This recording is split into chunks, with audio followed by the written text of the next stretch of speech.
Welcome to Discovering True Health, where our goal is to provide you with cutting-edge health information through research, interviews with experts, and personal journeys to true health. Our message is a message of hope and healing, and our mission is to bring you on a journey to discovering true health, to not only find wellness, but to thrive.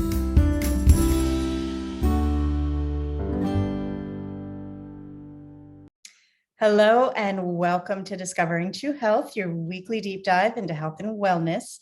Thank you so much for joining us today. Don't forget to hit the subscribe button to stay up to date on all our upcoming shows. We also have a lot more great information on our website, Instagram, and Facebook. All those links are below. So today we'll be getting an introduction to Ayurveda. Now, Ayurveda is considered by many scholars to be the oldest healing science known to man. It originated in India more than 5,000 years ago and is often called the mother of all healing.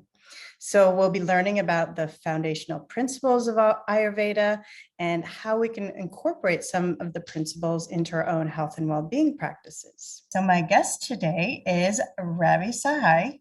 He's not a doctor or a medical practitioner. He's an empowered patient who has recovered from several chronic diseases and conditions and has written 2 books about his recovery.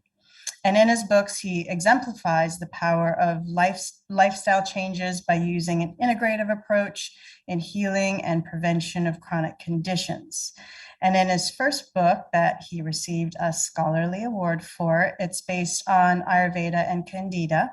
And his most recent book is based on Ayurvedic wisdom and the microbiome. Ravi also taught economics and math at the University of Phoenix, and he speaks and writes on ways to reduce our healthcare costs and improve our well-being. So thank you so much for joining me today, Ravi. I'm so excited to learn all about Ayurveda with you.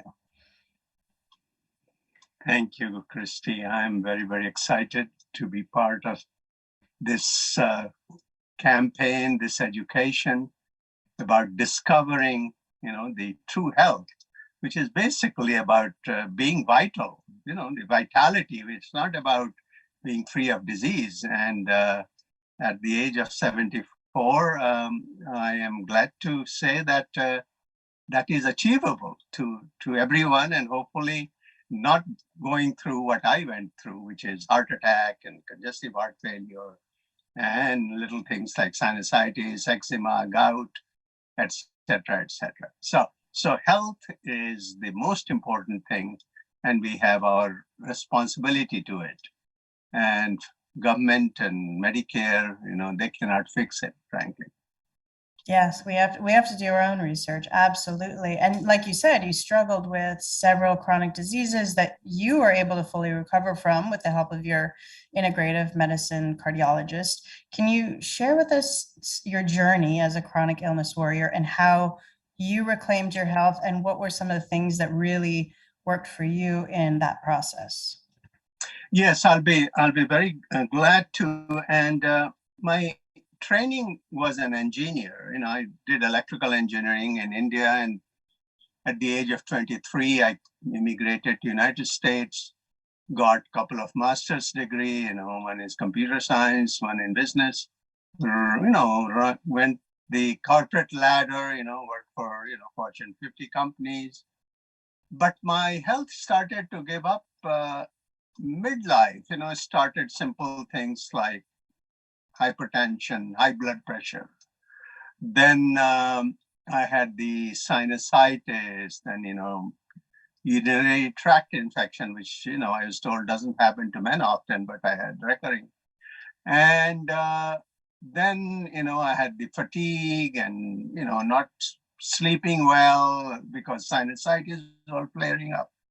And this is, I'm talking mid-90s. So I was about, 48, 50. 48 to 50 years old. So it was a real midlife crisis. And I soon realized that for all these conditions, they don't have a cure, because the answer was take this drug for hypertension and you have to take it for life. And, for sinusitis, you can take antihistamine and this and that. So in 1998, and thanks to internet, it was not what it is now. We didn't have Google, but we had Alta Vista as one of the search engines. And I started to search. Um, I didn't have any inkling about Ayurveda at that time, but Candida was another stream of thinking. And then I wrote to my brother, who is a physician in India, and my sister, and they said that this sounds like Ayurveda.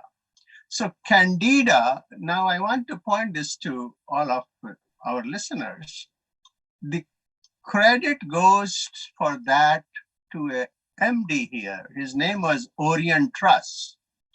He was a military doctor, and in mid 50s, he started to cure people clinically, including mental diseases and physical diseases, by treating the candida overgrowth. Now, what is interesting is that it is not mentioned, it's not called a hero, etc., etc. But in 2007, microbiome comes. So candida overgrowth is a subset of microbiome. And microbiome is the biggest discovery that has happened to modern medicine in basically since penicillin. And yet we are not hearing enough about it. Okay. So to give you the answer now, you see, from Candida, then I came to Ayurveda, and health is a ship. So in 2003, I get a heart attack.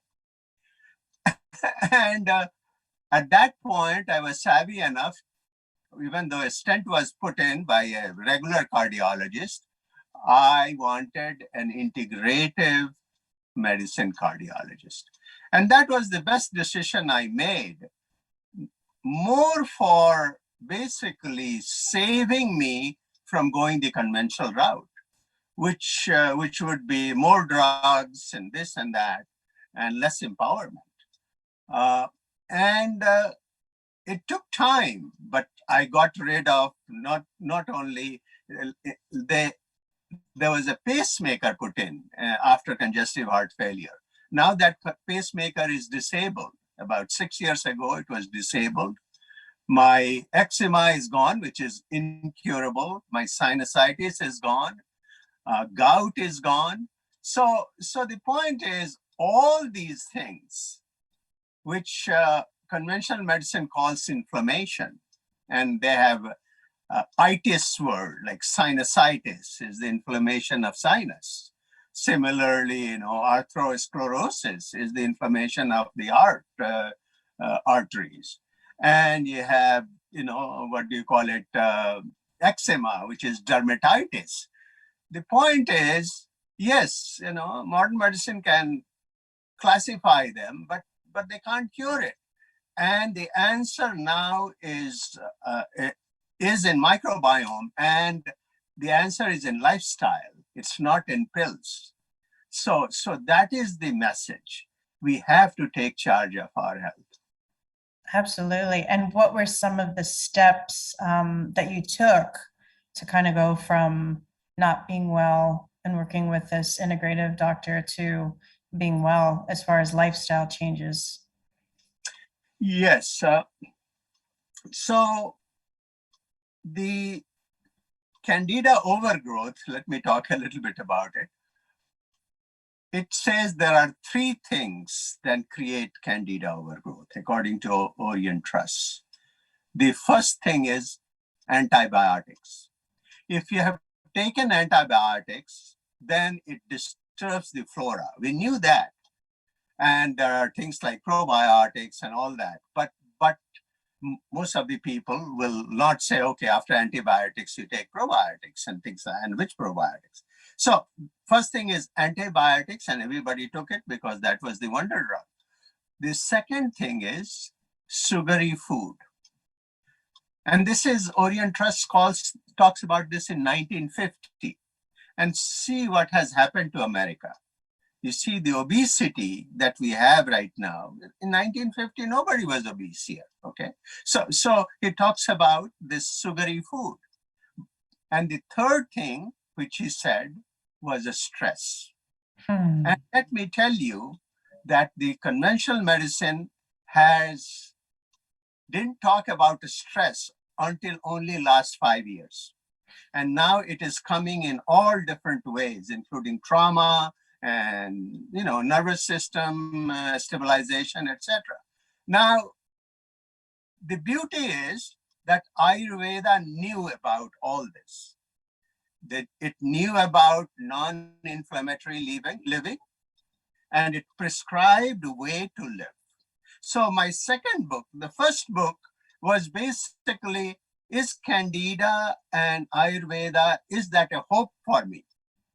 The second book is, yes, Ayurveda knew about microbiome, and all these prescriptions that Ayurveda gives, if you follow even 50% of it, you'll be healthy. Why?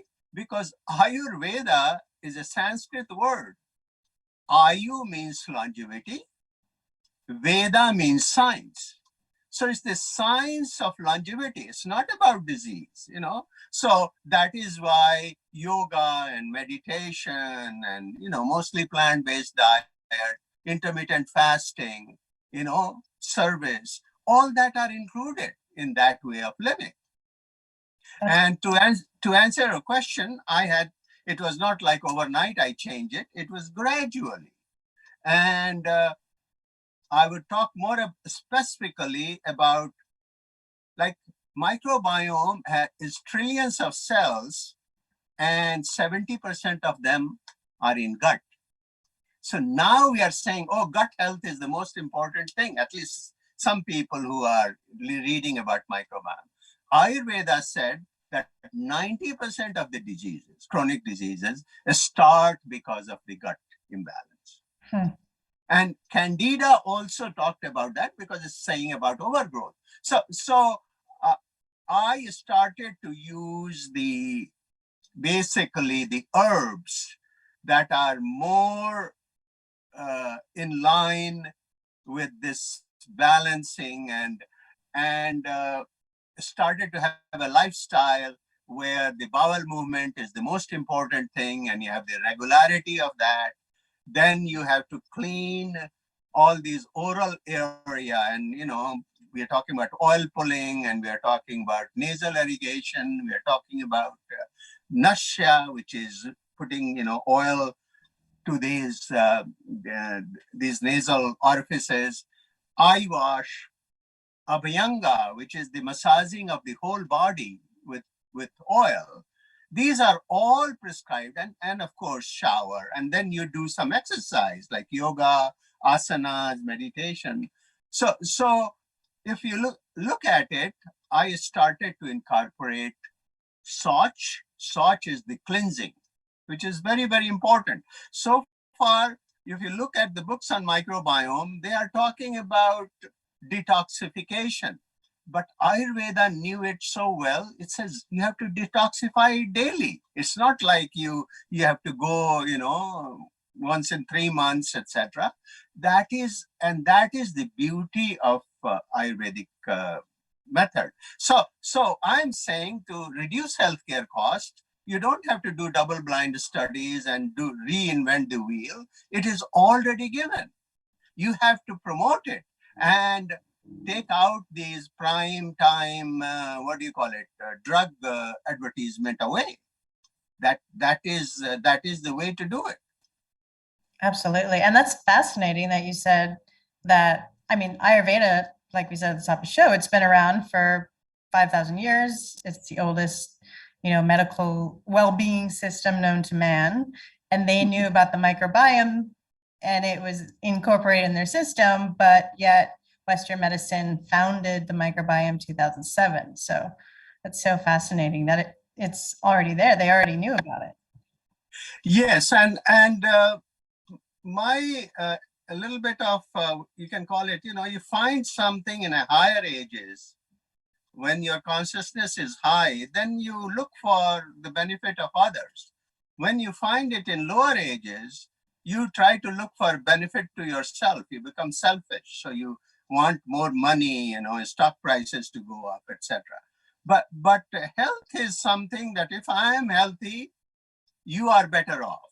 If I'm educated, you are better off. These are economic principles. They are called positive externalities. So my point is still, we found microbiome, but we are not advertising that this is something that doesn't require pills. You can improve your immunity. You can, you can do it by lifestyle. And these are some common sense, simple common sense things that you need to do.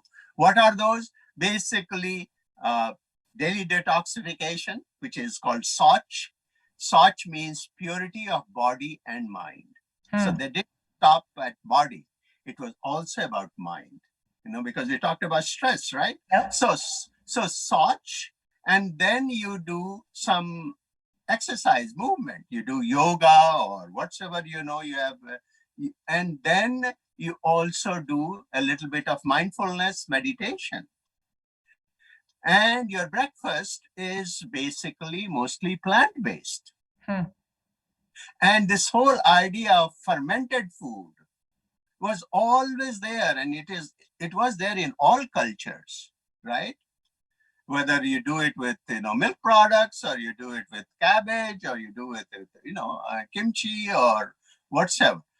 The point is, when we became industrialized America and we moved from farms to suburbia, one of the major problems happened was that fermented food, which is slow food, dropped out of this. You see, in fact, if you look at those movies, those grandmothers and others, they had those skills. And here the people move into suburbia, and they lost that. Okay? Yeah. Cottage cheese is a very good probiotic, but that used to be like and similar thing with what do you call it, sauerkraut. It's so easy to make. And they used to be, like you said, more staple foods, and now they're like, oh, let me do a cleanse like every 3 months, and I'll do some kombucha. Or it's not part of our everyday routine anymore. Exactly. And again, in my book, I say, if you make your own yogurt, and it's so easy to make. And when I was growing up in India, we never bought yogurt. It was always made at home. And the point is kefir, which is also very easy to make. If you start to do these things, the fresh probiotics are much more powerful. You are eating a variety of them, and it doesn't take that much time, and it saves you a lot of money. And prebiotics is a term that came after microbiome. Probiotic came after antibiotics. You see, that was but prebiotic came after microbiome. And what they found is, before it was like fiber, oh yeah, it's a rough edge, it doesn't have any nutrition. What they found is that the trillions of bacteria and fungi, etc., they live on these fibers. So prebiotic is the food for your microbiome. And what are the good prebiotics? Every plant, every vegetable, and especially those that have more fiber, like artichoke of hearts, asparagus, broccoli, all of them have it. But the point is, this is something that, again, Ayurveda knew. The simple thing like taking whole grain, like mung bean, we call it mung bean, or Chinese call it mung bean. And when you sprout it, and sprouting is so easy, Mother Nature does its, fantastic job. You soak it for 24 hours, and then you just spread it a little in another, on a paper towel, and 24 hours later, they have all the sprouts. That has all the micronutrients, and it is the best prebiotic. It's the best food for your microbiome. And I talk about that in my book, that these are the things I did. These are the simple things I did to change my habit. Fascinating. And it's interesting because I was talking to a scientist on my last show about the microbiome, and she was also mentioning too how, they did studies on humans, hundreds and thousands of years ago, and we used to eat a variety, like a large variety, and now our microbiome only has like four, like a range of four different things, and before it was many, like a wide range in our microbiome, and now it's very limited because we don't eat the wide range of the macros and the micros and get the range of it anymore. That is absolutely true. And I don't know why it happened. Probably just because we are running around and fast food. By the way, fast food came in 60s, and look how the perfect storm happens in this country. Hmm. We leave farm and we come to suburbia, and then somebody came up with this idea of hamburger and whatever, and McDonald picked it up, and McDonald gives a franchise. I mean, creates a franchise, and this is a huge country, so their first thing was it should taste the same, not it should be nutrient, it should be healthy, it should taste the same from Maine to Hawaii. Yes. And then they put it, they did a great job of efficiency, etc. And they put their headquarters in Chicago. The point is that is just the start of processed food. And how will it taste the same? You take all the nutrients out so that it is so processed that nothing will grow. So it is kind of, it doesn't, it is a sterile. And that is what we have done to grocery stores, etc., etc. Now, coming back to the question about variety, this variety, again, nature provides. It provides in every season. So if you eat fresh, you say, I know I'm going to eat fresh. Everything will fall in line. You'll be buying it locally. You'll be buying it seasonal. And fresh also means that you don't have pesticides and this and that. So microbiome is telling, Mother Nature is telling us, listen to us, listen to me. And COVID, has given another warning, because those people whose immune system was compromised, that means that their microbiome was not as diverse and as vibrant. That's what it means. They were affected more. It so happens if the microbiome is imbalanced, it creates inflammation.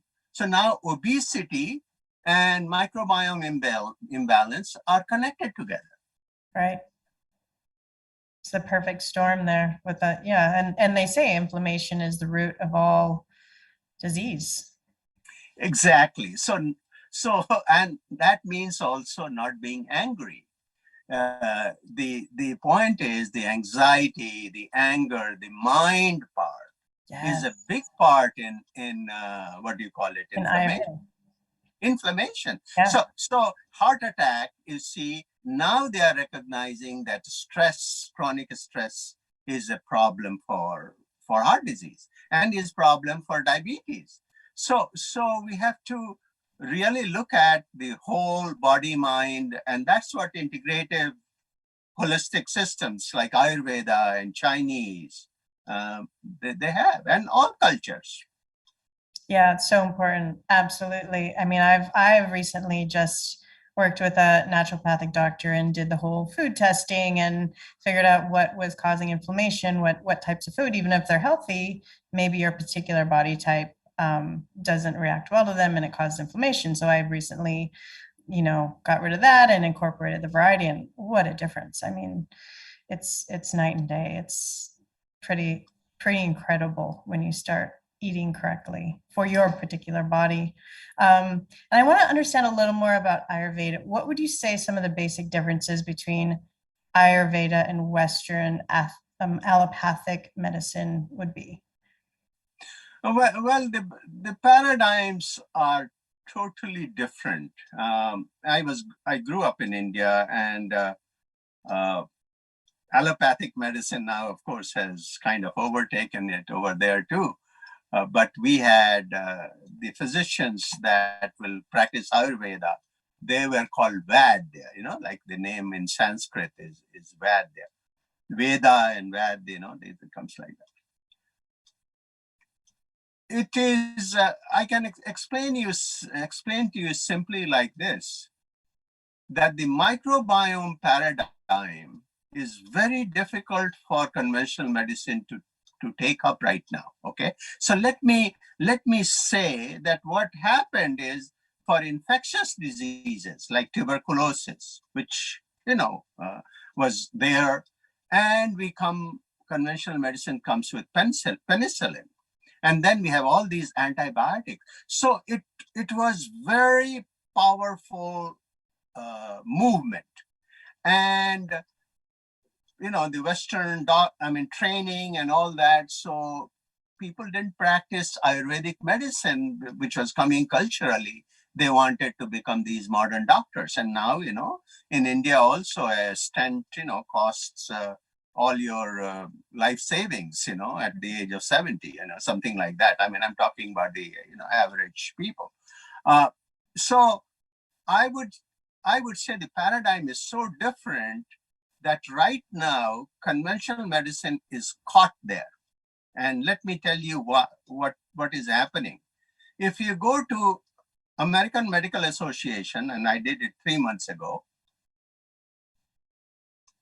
and you look for microbiome, there's hardly any mention of microbiome. Interesting. Blogs I'm talking about. Right. You go to AAFP, which is American Association of Family Practice, and they have tons of mention on microbiome. Okay, so you can see that the specialties, which are all dealing with inflammation, they have been dealing it with a very different way. And the family practice has got this thing of, how do I change our model that in 20 minutes I can, and they are struggling. Okay, so the point is, lifestyle is what, herbs and to balance, that is very, very small part of Ayurveda. It is lifestyle. And they gave it, they said, this is how you live, this is how you sleep, this is how, you rest your mind, all that kind of thing. So we have now enough information to say lifestyle can cure 90% of chronic diseases.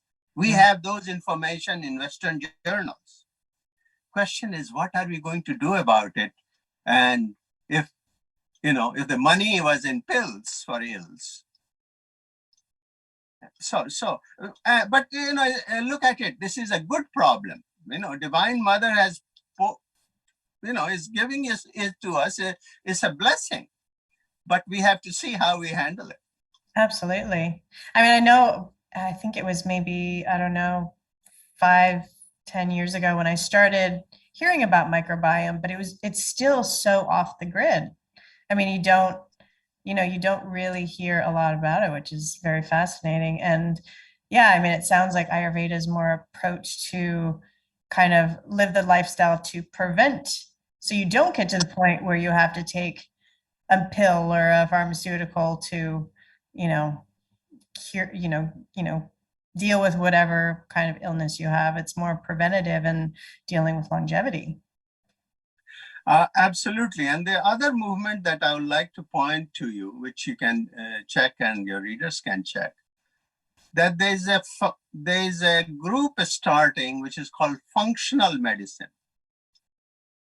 So integrative medicine was the word, but what is happening right now that they're looking for so they have a functional medicine.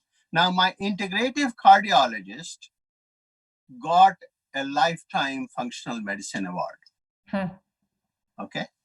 So she practices basically this holistic approach, and she gives, let's say, prescribes pills only where she thinks that it will be helping in a symptomatic, tactical way to to a limited kind of way. But functional medicine talks about microbiome. All functional medicine practitioners talk about microbiome. So will conventional medicine change overnight? No. How will it change is going to be actually a lot of effort is required. And most important is empowering patients like me, like you, everybody. If 50% of Americans have chronic disease, and Ayurveda says that 90% of those diseases are from the gut. Okay. So that's kind of how Ayurveda sees the root cause of disease is the gut. Exactly. So food that you eat, and let food be thy medicine. We have forgotten about that completely. What is slow food? Fermented food. If to me it looks like fermented food is the missing thing that obesity is. If obesity is inflammation because of microbiome imbalance, then fermented food has has a lot to do with it. And if you make your own yogurt versus you buy the yogurt and it has been frozen and shipped, etc., I would claim the potency of that yogurt is going to be much less than that yogurt that hasn't been frozen. Absolutely. And that has been my principle. I make my own kefir. It never goes into the fridge. And when I make my own yogurt, and that is less often because it takes boiling and this and that, still I would like to keep it outside the fridge. And are these, do you have instructions and recipes in your book? Is this something Yes. included in your book? So you walk us through how to do this on our own, ourselves? Yes, very much so. And I'm glad you brought that. For kefir and yogurt and, paneer, which is Indian, cheese, I have recipe for all that. And it's very, very simple to do.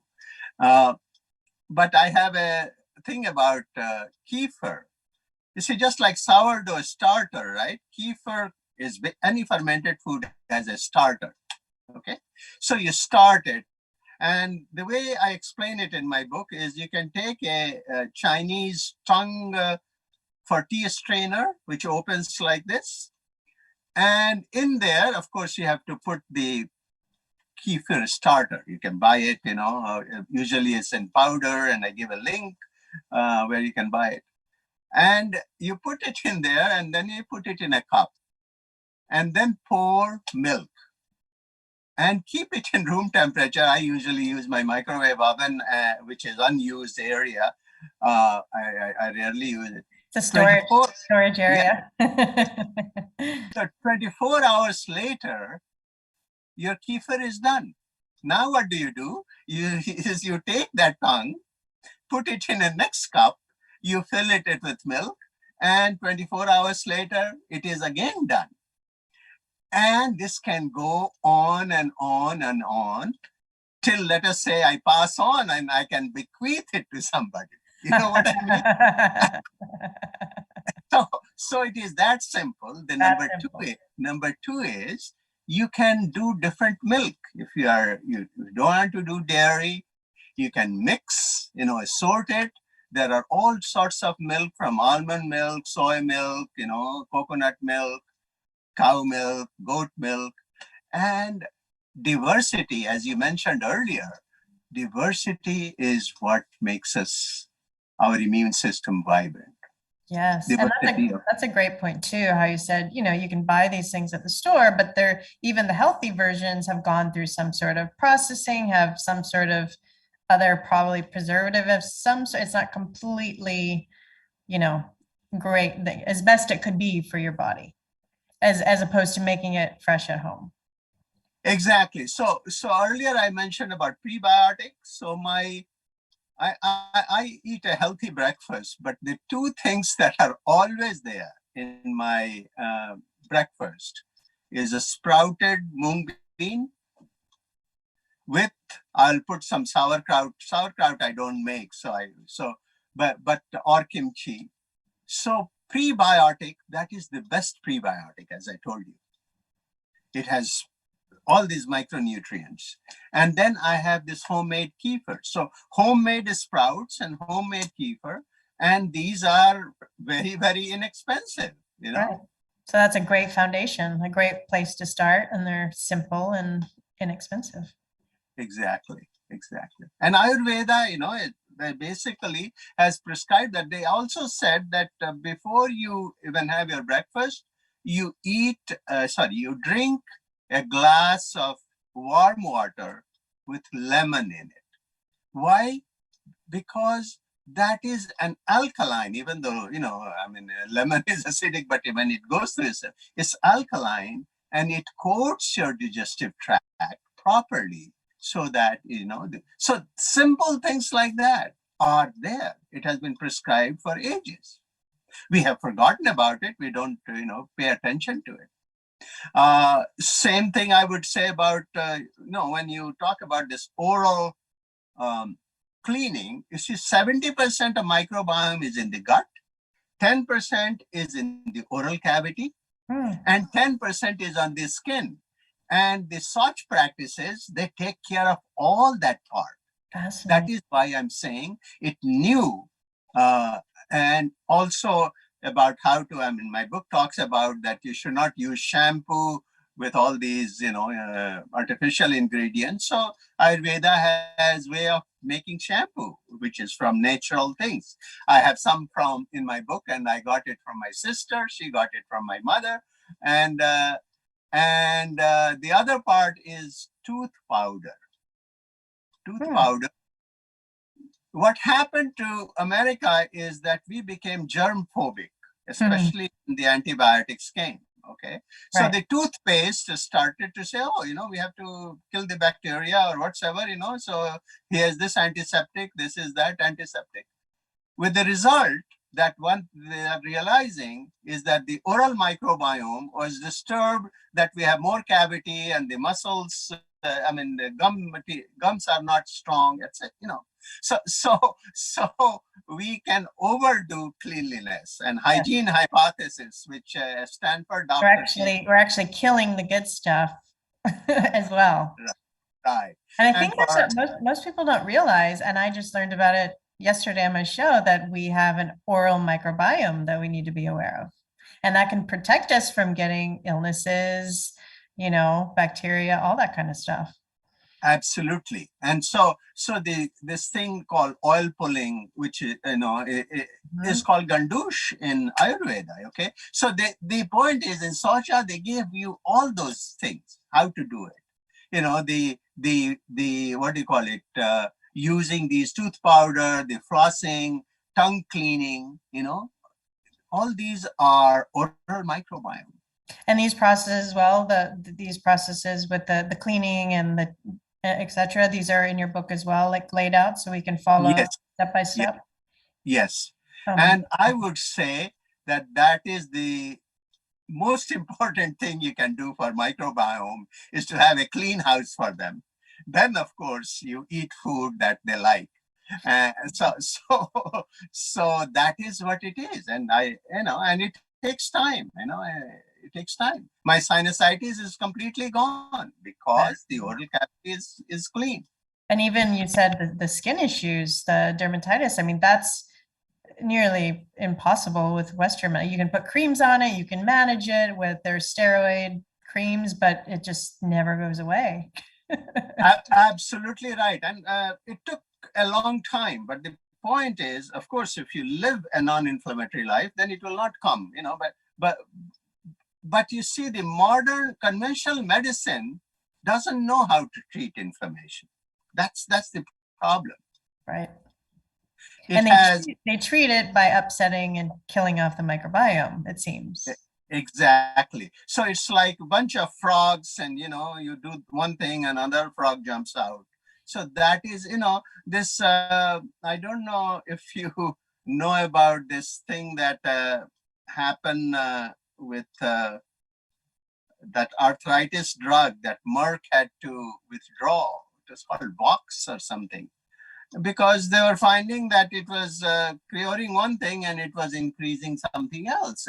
And basically the data was usually, it doesn't happen that way. The data is in two buckets and you don't know. But this data was staring at them and they had to withdraw that drug. I talk about that in my first book. I think Merck and Vox or something like that it is called. So conventional medicine cannot cure inflammation. Inflammation is imbalance of microbiome. Microbiome is very, very complex. It is as complex as the outer, kind of cosmos, because there are trillions of things happening. And each person's microbiome is unique. It's a signature, and yet it is in balance. So this other question about how Ayurveda looked at it, Ayurveda said there are a lot of things that you can do without kind of getting into the tuning aspect of your constitution. In other words, they said the constitution of a person, they put it three qualities, kapha and pitta and vata, which is basically about your personality traits, how do you think, how do you look, etc., etc. So they put it in the bucket. And then they said that, okay, if you have these kind of symptoms, then you do this and this so that you can fine tune it, okay? But I am not an Ayurvedic doctor. I am just taking their basic principles. How do you keep the microbiome houses clean? That was taught to us as a child. We were not said that you are kapha, vata, pitta. Everybody had to clean their tongue and all that kind of thing. That is the basic. The basics was you eat fresh food. You eat mostly plant-based. Okay. My mother would do intermittent fasting, and we will see that. And as children, we will not asked to do that. But the point is, intermittent fasting was built in the rituals and things like that. The yogurt I mentioned you, and the variety of food, because if you eat seasonal, local, fresh, you can't go wrong. Yeah. And you mentioned, one of the principles of Ayurveda is to balance your constitution, and they define constitution as a person's particular pattern of energy. And as you said, it teaches that everybody has their own unique pattern of energy, kind of like we have our own fingerprints. And, Yes. So basically because of that, each person their health has to be approached uniquely. Absolutely, and that is the beauty. Ayurveda didn't have a weight measure, because Ayurveda said the weight will depend on the constitution of the person. A kapha person can be, a little stodgy and things like that. So, but this whole idea of a BMI and the weight is totally foreign to Ayurveda. Similarly, Ayurveda, even though at that time blood pressure measurement was not,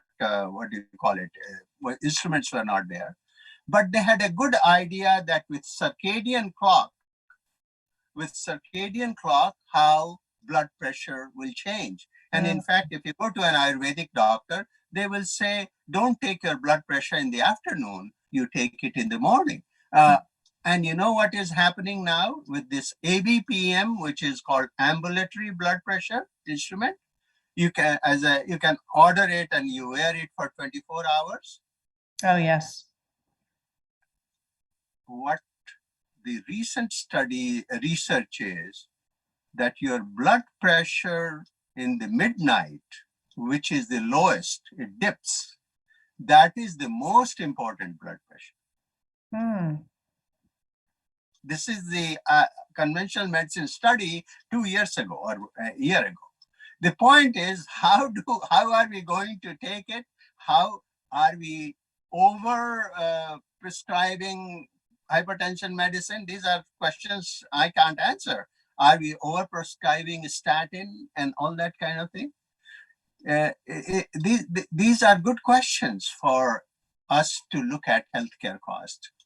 Absolutely. And I guess we can look at the increase in heart attacks and all these issues, obesity, et cetera, and say, okay, they're exponentially increasing. So maybe something's off here. Maybe we need to kind of look from a different angle. Maybe we can incorporate some ancient wisdom like Ayurveda into the perspective. I mean, I would say just say common sense. Okay, oral microbiome, how do we keep it clean? Here is this. Uh, Come with guidelines, give it, don't bombard us with a prime time ad, which is prescription drugs. That's my request. Yeah. Yeah, I agree. It's the whole business side of it is a little upsetting that it's a money business thing when it comes to our health, and we're getting pushed, stuff that might not necessarily be as good for us in a lot of different ways. You mentioned the three kind of aspects of our constitution, which are the Vata, Pitta, and Kapha. I think I pronounced them right. Um, Mhm. is that something that somebody can kind of, because in Ayurveda they talk about, you should know your predominant constitution, because and then there's a secondary, and then which one comes last, kind of thing. So it kind of gives you your approach to your own specific, well-being. Is that something one could learn on their own and figure out what their own primary constitution is, or do you need to actually see like a Ayurvedic specialist to kind of figure Uh, that? I'll answer about myself. I have seen uh, Ayurvedic practitioner, and they do pulse rates, etc. And they will write, in my case, it's VPK, so VP is the, Vata Pitta, and then, so. Uh, but to answer your question, I would say that should not be done by individuals because it's a very subtle science, Mm, and it is not just dependent on all these questions that we fill, and on the internet you can go and fill those. But the major thing is they look at your pulse, they look at your tongue, they look at your eyes. So the way I would say it, that I don't have a personal trainer, but if I want to say, hey, no, I am 74, I want to make sure that I don't, or I want to have a better fall prevention strategy, what do I do? Then I would go to a personal trainer. So, mhm. so similarly, I would say, oh, if I have this problem and this is persisting, then I would go to a good Ayurvedic practitioner. And it's not easy to find one, just like because it's a very subtle science, and there are range of people, okay? Yeah. Um, but they will also tell you that these are the basics. Are you doing that? Okay. Right. And at this particular point in time, I would say get educated on microbiome, Yes. see what makes sense. My book has given prescriptions. It's not difficult to do. Um, are you eating enough prebiotics and probiotics? Ayurveda has said that spices are non-inflammatory, and curcumin and turmeric, and my point is, yes, they have given range of spices that are anti-inflammatory. Can you incorporate some of it in your diet? How do you do it? I make soup. Can you garnish your soup with some spices? It's fun. So that's the kind of thing I talk in my book, Yeah, that like the you don't. basics, the cleaning, Yes, keeping the I mean, it's really keeping the root cause of everything balanced and healthy. exactly. And when you say that these are my pets, let's say microbiome, bugs are my pets, and I am in charge of it. When I think differently, they get disturbed. There's a gut-brain axis. They Mm, they just found that out. In fact, the gut talks to brain more than the brain talks to the gut. Uh, you see, the this whole question of IBS and how the thinking creates that problem, or you go to adverse childhood experiences studies, which basically said that people have trauma, we have stress a child, they have difficulty later in their life in physical symptoms. All these things right now are islands, but the microbiome is the answer. Yes. And when you meditate, your microbiome gets better. When you're mindful, when you're calm, when you're happy, and that is makes common sense. But we have to put Right. attention there. And I think about it kind of like we're a fractal of Mother Earth. Like we're like a small version of Mother Earth. Mother Earth has all these animals and humans running all over it, and ants and insects. Like we have the same, we're similar. We have all these living organisms inside us, and it's actually more of them than us, more of them than our DNA, right?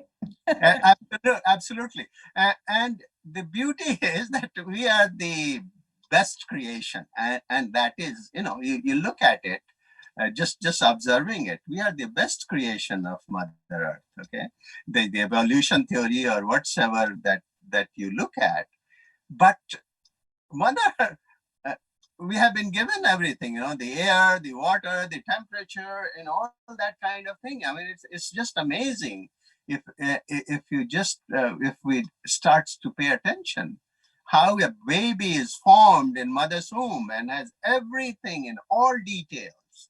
It's just amazing, so microbiome is again very amazing thing, and Ayurveda knew about it, and it is much more complex than the whole cosmos. So somebody to say, okay, we are going to figure it out a pill, and that is why it has not been talked about yet. But medical institutions, they have to come to the forefront here, say, what am I going to teach my doctors, future doctors, and how do I modify my system? But it's not an easy thing. We are stuck. Yes. Yep. We have a shift to do towards preventative and living, like you said, the lifestyle, correct lifestyle. So we don't get to these places and shifting our focus more on that than, okay, let's, oh, this person has a heart attack. This person has this, has that. Let's give them a pill. So we kind of got to shift, you know, from one to the other, I feel like. Yeah, and sleep, we haven't talked about that, but sleep is a very important part. I talk about it in my book. That has only been talking is being talked about in last 10 years or so. But we are all sleep deprived and not realizing that this is not something that our body takes it easy, and um, stress, I mean, stress is one thing, but insomnia is a very stressful thing. So what happens is when we are sleeping, actually as if a janitor comes out and cleans our body, and our immune system improves. So you see, these are the things. If you are awake and janitor says, I can't do my job, and these simple kind of things we need to pay attention to. That's such a great analogy. I love it. It makes so much sense. You don't get your cleaning for the day if you don't get the sleep. Now you speak on ways to reduce our healthcare costs and improve our well-being in your book, and you give so many amazing ones. What would kind of be your top five to kind of implement or major areas? Okay. Yes. So we can. The first thing is, of course, having a good night's sleep, and then when we wake up, we do all these cleansing, daily cleansing practices, and this is age old in Ayurveda. So modern time, you may say, oh, I have only this much time in the morning. Fine, you can take shower in the afternoon. I mean, evening, etc. But Ayurveda says, give time, give it in the morning. Okay. Um, Now, after that, to do a little bit of stretching and a little bit of just few minutes of mindfulness meditation, to have good breakfast with prebiotics, probiotics, as I told you. Same thing about lunch. Make sure you have a salad if you are eating outside, mostly plant-based, is the point. And yes, you have nuts and legumes and, omega-3 fats and that kind of thing. So the point is sleep, detoxification, eating the right food at right time, eat supper small, provide time between last meal and the first meal, which they call now intermittent fasting, 12 to 14 hours and things like that. And connectedness. You connect with people because that is mental health, especially with COVID, has taken a big toll. Yes. And America is a very generous country, they do so much volunteering, this, that. I'm hoping that we realize that this is not something that we do to others. We are doing it for ourselves. When we have this kind of, and it is, microbiome, with generosity, with good thoughts, it all, perks up. So those are the things I would say, and in a way, it is common sense. And other thing is, you build your health team. It's not easy right now, but make effort. Make effort that you have a good primary care doctor. Because if you don't have good primary care doctor and it goes into specialists, they will treat inflammation the old way. And the idea is that how can I contain it and remove it with lifestyle? That's the challenge. Yes, such powerful things. And now you've written these two amazing books, and they're both sound absolutely incredible. Are you working on any other projects at the moment we can look out for? Well, I'm in projects. Yes, I'm writing articles, and one of the catchphrase that I am trying to promote is build immunity and build community. Okay. I love it. So here's a t-shirt for my grandchild. And you can see that in the middle is microbiome. And it's build immunity and build community. I love it. It's beautiful. And it's saving lots of money and increasing productivity. It's crucial for our country because we are strapped. We are strapped big time. And only empowered citizens can take us out of this. I agree 100%. I will definitely post links to all your books. And do you have a website or any other contacts where we can look at your information? Sure, but before I do that, I am very optimistic about America because smoking was a very addictive habit, and there are a lot of forces, and we were able to, we have not totally eradicated it. There is still, e-smoke or whatsoever it is, but the point is we have reduced it considerably compared to other countries. So again, my optimism is there. Thanks for all your work, and I wrote my book for my grandchildren and all grandchildren, frankly, so that they can be healthy.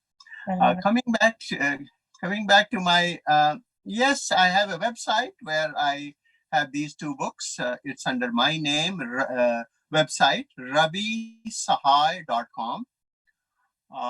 There's also another title called projectwellbeing.org. They will take you to the same place. So I'm trying to educate people through this Project Wellbeing as a basically empowerment education, getting these t-shirts out, talking to children and that kind of thing. But my request will be that this particular book, it pays for itself many ways, and you can bequeath or I can bequeath my kefir starter, and you will save tons of money, just like I am saving money. Every cup, is 50 cents. So you're saving lots of money every day. And it's very powerful. And health is the first wealth. If you don't have your health, then I mean, you can have a lot of money, but it's not as Yeah, good if you don't have your health, right? exactly. And at this point, at 74, I can test, vouch for this wisdom all the way. You definitely are vibrant and healthy and a testament to it. Before we wrap it up, do you have any final thoughts or words for those who may be struggling with a chronic illness, or for those just that want to improve or maintain their own health and well-being? Well, definitely my first compassion and prayer, because these things work. May you be healthy. Actually, is a prayer. You look at it. There's a feminine hand, and there's an incense, and it's going. So I have a lot of compassion for people who are not able to live to their fullest in terms of their capability. I also know that in many cases, it's something that can happen, whether it's an accident or whether it is uh, something from birth. So there are all these different scenarios. What I would like to say that if somebody is diabetic, somebody has heart problems, somebody is looking into these arthritis kind of problems, which are known as inflammatory conditions, and is known that lifestyle will change it, start paying more attention to it. Anything with, as I said, itis, if you have that diagnosis, then you say, okay, something is inflamed, something is out. How can I bring it in line? And that is my wish, my hope. And frankly, I'm optimistic. What a beautiful legacy you're leaving. May you be healthy. Now that you mention it, it's part, that is a prayer. It's a part of Yes. what is it? It's not mindfulness. It's a practice. It's a prayer and one of the practices. Yeah, metta prayer, the Buddhists do, but basically it is a Sanskrit word. It's called Sarve Sukhina Santu. Those are the Sanskrit word which becomes may you be healthy. Beautiful. It's a great mantra. Well, thank you so much for joining me today and all of us watching and sharing your journey and your wisdom on Ayurveda and your amazing books. It's fascinating and important topic, and you're leaving such an amazing legacy and bringing, some really great knowledge and information. I'm really excited about, getting your book and following all the steps, because I mean, it's powerful. I mean, there's a lot of stuff that I didn't know, so I'm really excited about it. So thank you so much. I thank you, Christy, and my praise to you for what you do. And that's your last name too. So Yes, thank you right. very much. Thank you. Remember, knowledge is power. The more you understand about your body, the better you're able to stay healthy and prevent disease. And a quick reminder, I'm not your doctor, so please don't take this as medical advice. If you have specific questions about your specific health, feel free to reach out to your practitioner. And if you like this video, please like and share with others. This information could really help someone you may know. And also hit that subscribe button to be sure you don't miss out on our future shows. And stay tuned for the next episode of Discovering True Health.